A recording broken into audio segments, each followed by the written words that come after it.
Thank y'all for being here. We know that it's an exciting week. This Cincinnati Xavier rivalry is something that's been important to this university, I think to the city for a really long time. Of course, having been in it as a player, a GA, an assistant coach, and a head coach, I am pleased that it still exists. A lot of things kind of go away, as years and even decades go by. But I love what this game means in terms of basketball in the city, and we're excited to play in this game on Sunday. Questions for Coach? What were your emotions like last year?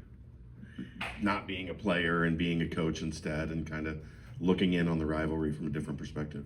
Yeah, it's always interesting, and I feel like I have to tell this story because Lori Purtle was so amazing in so many different ways. It's such a motivator, and every time we went to Xavier, she would pull this box score from the previous time we were there out of the ceiling. And I know now as a coach that it didn't stay up there, right? She put it up there when we got there. But to me, it took me back to that place, just where you realize how important bragging rights can be. And it's important in recruiting. And when I'm a head coach standing here, I just think that I have to honor all the players, all the games before this year and the year before, and get excited about it and get people in our team to understand how important it is. So I don't know that much has changed, except I feel a lot more responsible because I wasn't really a great player per se. So I have more to do with whether we win or not now than I did when I was playing in the game. Do you get that conversation around town a lot when you run into fans of, hey, hope you have a good season, but also make sure you beat X? Yes, absolutely. And I think that that's the fun part. Again, there's obviously no hard, real feelings, right, between coaching staffs and universities. Not kind of. And for us, like, I love that Billy has that job. I love that she's having an opportunity to build over there at Xavier. Her and her staff is working really hard. I know quite a few of them. So we'll shake hands, of course, and then we'll go to battle for 40 minutes. And then we'll shake hands and cheer for each other for the rest of the year. You have a pretty unique record in this series. Would you like to state that? And how proud are you of that? Yeah, I'm proud of it because I think it just represents all the amazing teams that I have been on and that I've coached. I have not been a part of any team in this rivalry where we ended up with less points than Xavier at the buzzer. And I think probability sometimes makes you just a little nervous every once in a while. But I do think that we're both going to be really competitive, and we try not to talk about it to jinx it. But my participation in this game, no, I've never been on the losing side of it 10 times. So we're going to try to keep that going. Not to dig up old wounds, but you had a lead against Seton Hall earlier this year. They ended up coming back and winning, but you've rattled off your 3-1 since. What did you see from your team in terms of a response from that game, and just what was the message after the game to motivate them? No, I think old wounds are important because it keeps fresh what people can do to you in order to take a game away from you. And I think that that's what happened. I don't think we gave it away. I think Seton Hall took it. And I think them being really aggressive in their press opened up some even older wounds of us not taking care of the ball against presses. And we went to work again on it in practice and made sure that every rotation had some confidence in it. Because I think a lot of the time lineups play a big factor in that, and who's on the floor at certain times and the amount of pressure that's put on people. And I think we're better because of that game, because I think people were able to see where they can step up differently, myself included. Like I talked about calling timeouts at different times during that 4-minute period to maybe bail us out and help us a little bit and settle us down. So I think even I've been better, since that Seton Hall game. So I anticipate that when we run into that type of pressure, we'll be able to handle it a lot better. But ultimately just valuing every possession and not putting ourselves in a position to turn the ball over at the end of the game. In the day and age where NIL, transfer portal, you constantly have different rosters year to year, you never know what you're going to have for the most part. How do you go about driving home the importance of this game to your team each year? I think me being a Bearcat, Jillian Hayes having been here for 5 years is the start of it. And then we have a tremendous staff, and she has tremendous teammates that understand, when you have people that bleed this red and black, then it's always important. Any game is important, but particularly when you have a crosstown rivalry, that it's not something you want to live year to year and not have that trophy in your office. And I think that when people are bought into you, even though it may not be something they're used to, then they play that game really hard for you and they coach that game really hard for you. Jillian averaging nearly 20 points per game right now. First part of the question, is she playing the best basketball you think of her career? And second part, what can she do to elevate to an even higher level? Yeah, I think so. I think she would admit and be very proud of the fact that she's playing her best basketball. She spends a lot of time in the gym perfecting her craft. She watches a lot of film. She's determined to leave this being the best season that she's had at Cincinnati, of course, for herself, but for her team and for us. And if you ask her, she'll say, yeah, I just show up every day to play hard for my teammates. And she gives us a lot of credit, but ultimately it's her that is just determined to be really good.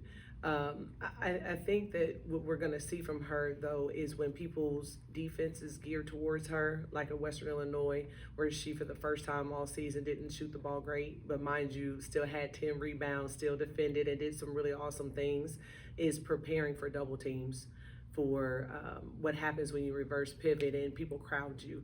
So early in our non-conference, we were intentional about scheduling people that were really good coaches that were going to come with game plans so that we could prepare in a way that when we got into conference, it wouldn't be the first time we saw it.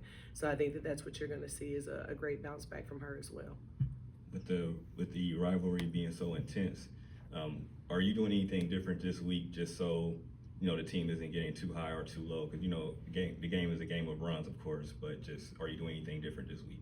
Yeah, last year we just practiced and took some time off because it was finals week. We still took time off to make sure they could focus academically, but we did scrimmage today with officials. That way we didn't have this 9-day gap. So I felt like last year we came out pretty slow, and at some point I remember during the game, the coaches are telling me we got to play faster. And I'm hoping that us changing that this year will allow us to go into the game with the pace that we want the game to play at. We asked Coach West the same question earlier, just what's your thoughts having a whole week to prepare for this matchup? Obviously, coaches would like to have a game in between that week, but just what's your thoughts on the bye week heading into Xavier? Yeah, it probably gives me more angst, not just because of us, but whatever it is that they're over there changing and tweaking. We take a lot of pride in our scouting and preparation, and you watch these games, you think you have a handle, and then they come out and they do something completely different because they've also been off and been practicing. So I think coaches do one or two things. You either hone in on what you're already doing and get better at that, or you are in a space where you tweak some things.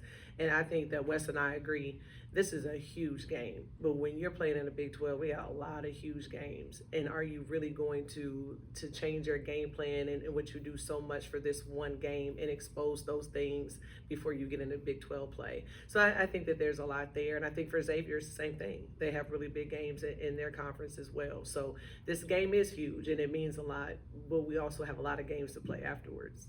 There's a lot of reasons Dee Alexander came here. Is this one? I think so. Dee Alexander, one thing everyone knows about her is she loves this city. Again, that she's like Jillian Hayes. And Jill could have gone a lot of places. Dee could have gone a lot of places, but there's something special here in the city. And I think being at UC, she knows that this rivalry for someone who does community service, who runs camps, who does things in the community here, being here and being able to play in this game and continuing to give back and to share her talents with us in this place instead of taking them somewhere else is always going to be something that we all respect about her. Tanea Hilton's averaging 14.8 points per game. How have you seen her kind of hit the ground running since getting to UC, and is she maybe even exceeding expectations of what you were looking forward to from her? We felt like we did a great job evaluating her from the portal, just the film and what we thought she was capable of doing. And every team, every makeup is different. And I think that where she came from, her role was limited. They had a lot of really, really good players. And so what we offered her here was an opportunity. Everyone knew that we needed a point guard, somebody who could come in and play 30 plus minutes. And to say that she exceeded expectations would probably be inaccurate, but we're really happy that she met them. And I think that every week, the more and more comfortable she gets, the more that we're going to see from her. She's a really good three-point shooter. She hasn't quite shown that yet. She's really hesitant sometimes about the decision making. Is should I be distributing and creating for other people, or is it okay for me to call my own number? And I think that we're going to see her call her own number here in the upcoming weeks. How much easier do you sleep at night knowing you've got somebody that can get you 20 and 10 pretty much on any given performance. Yeah, you sleep great. Well, because when you're talking about Jill in that 20 and 10, it's so consistent. Like you said, like you know what you're going to get from her. And sometimes the ball won't go in, and sometimes people are going to use two people to box her out, and it's going to make it tough for her. But one thing you know she's not going to do is quit. She is relentless. She is tenacious. She has team goals, individual goals, and she seeks them out every possession and every practice, and that's why she's so prepared come game time. Reagan Jackson coming off a 29-point performance. Are you kind of seeing her get more comfortable in that role off the ball? I think so, and I think that that's her natural position. I think that same thing. We have a team full of really good kids, and the last thing they want to be viewed as or seen as is ball hogs, or having the caring more about what they do individually than collectively. And so what we keep telling them is that if we play at this great pace, everyone can get as many shots, as many rebounds, and touch the ball in transition, and everybody can be happy. And I think that that's really what we're working through. Was Reagan took a back seat. She's like, Tanae is here. Tanae is really good. Let's see what she can do, and then I'll just fill in. And then you have moments like Western Illinois where she comes in with a completely different mentality. Feet are set, she's confident, and then she starts knocking down shots, and it becomes a lot easier for us to come away with the win. 120 points combined in the two losses, obviously a lot higher scoring output in your guys' 6 wins this year.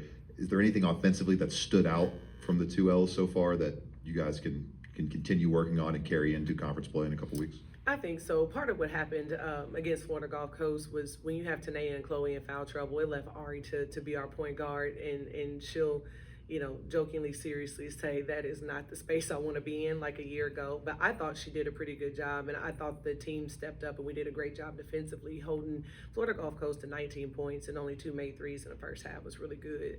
I think we got in that second half and lost our discipline a little bit. But I'm with you. I think we were good enough defensively, scoring-wise. I think it just hurt us not having Tanae and Chloe on the floor. They can create for themselves and other people. They get downhill. They draw fouls. And us missing that component in the first half, I think, had a lot to do with it. Any other questions for Coach? Thank you. Thanks, Coach. All right, I appreciate it.